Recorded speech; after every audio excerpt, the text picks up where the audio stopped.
आज हम आपके सामने लाने जा रहे हैं 14 अगस्त की रात का वो सच जिसे हर भारतीय जानना चाहेगा। वो रात जिसने हिंदुस्तान का इतिहास, भूगोल, भविष्य और सोच को बदल दिया। वो रात थी आजादी की रात। दिल्ली में 14 अगस्त की शाम से ही जोरदार बारिश हो रही थी। रात 9 बजते बजते रायसीना हिल्स पर करीब 5 लाख लोगों का हुजूम जमा हुआ था। बारिश अब भी जारी थी।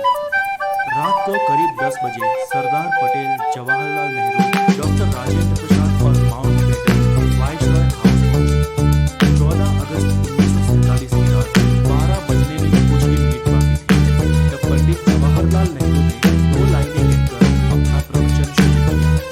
At the stroke of the midnight hours, when the world sleeps, India will be awake to life and freedom. चंद ही मिनटों में 12 बजे और 15 अगस्त का ये दिन भारत के लिए खुशियां थी। 190 सालों बाद ब्रिटिश हुकूमत से देश स्वतंत्र हुआ था, लेकिन इन खुशियों के साथ इतना ही नहीं था, क्योंकि भारत अपना 3,46,737 स्क्वायर किलोमीटर का पूरा विस्तार और करीब 8 करोड़ 15 लाख लोग एक ही रात में गंवा दिए। देश 2 टुकड़ों में बंटा हुआ था, हिंदुस्तान और हिंदुस्तान यूं ही आजाद नहीं हुआ। 15 अगस्त के बहुत पहले ही ब्रिटिश हुकूमत का राज शुरू हुआ।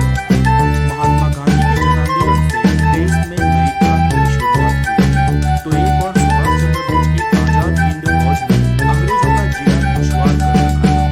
ऊपर से दूसरे विश्व युद्ध के बाद ब्रिटिश सरकार में इतना दम भी नहीं था कि वो हिंदुस्तान पर अब शासन चला सके। इसलिए माउंटबेटन को भारत का आखिरी वाइसरॉय बनाया, ताकि देश को आधिकारिक तरीके से स्वतंत्रता दी जा सके। अंग्रेजों ने भारत को शुरुआत में 3 जून 1948 के दिन स्वतंत्र घोषित करने का निर्णय लिया था, लेकिन मोहम्मद अली जिन्ना ने पाकिस्तान को अलग मुल्क बनाने की हिम्मत की, जिसके चलते देश में कई जगह सांप्रदायिक हिंसा शुरू हुई।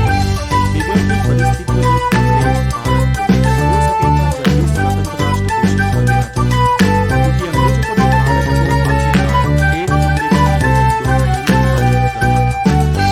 स्वतंत्रता के लिए दिन 15 अगस्त ही क्यों चुना गया?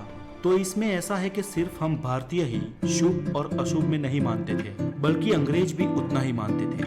माउंटबेटन मानता था कि 15 अगस्त का दिन शुभ है, क्योंकि 15 अगस्त 1945 के दिन ही जापान ने शरणागति स्वीकारी थी और इसके ऑफिशियल साइन 2 सितंबर को हुए थे। इसलिए बेटन के अनुसार 15 अगस्त का दिन मित्र राष्ट्रों के लिए शुभ था। तो फिर रात 12 बजे के वक्त को ही क्यों तय किया गया? तो इसके लिए भारतीय ज्योतिषियों का मानना था कि वो वक्त देश की स्वतंत्रता के लिए शुभ है। तय किया गया था कि पंडित नेहरू को अपनी स्पीच रात 12 बजे से पहले ही समाप्त कर देनी है और रात 12 बजे शंखनाद के साथ भारतीय लोकतंत्र की शुरुआत होगी। ठीक वैसा ही हुआ। 15 अगस्त की सुबह 8:30 पर पंडित नेहरू और उनके कैबिनेट ने पद और गोपनीयता की शपथ ली। रात की लगातार बारिश के बाद सुबह आसमान बिल्कुल साफ था।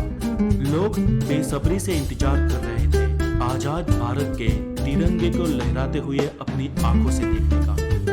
देश के तिरंगे को सबसे पहले जवाहरलाल नेहरू ने रात को 12 बजे ही पार्लियामेंट सेंट्रल हॉल में लहराया था और दूसरी बार सुबह 8:30 पर भव्य राष्ट्रध्वज को जनता के सामने ब्रिटिश राष्ट्रध्वज को उतारकर लहराया गया।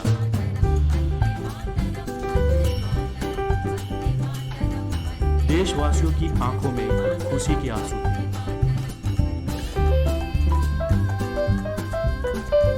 आजादी के बाद 15 अगस्त के दिन ही एक साथ अंग्रेजों ने देश को नहीं छोड़ा। आजाद भारत के कुछ आला अफसर भी कुछ समय तक अंग्रेज ही रहे।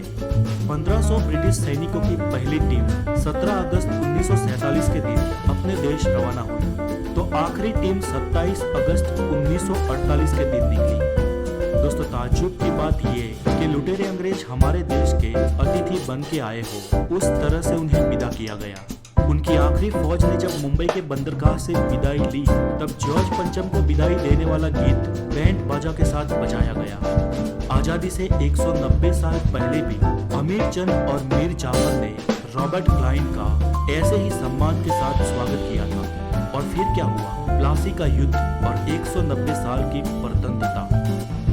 हम भारतीय नहीं सुधरे, अतिथि देवो भव के सूत्र को हमने आज भी नहीं छोड़ा। फिर वो अतिथि वाकई देवतुल्य हो या हमें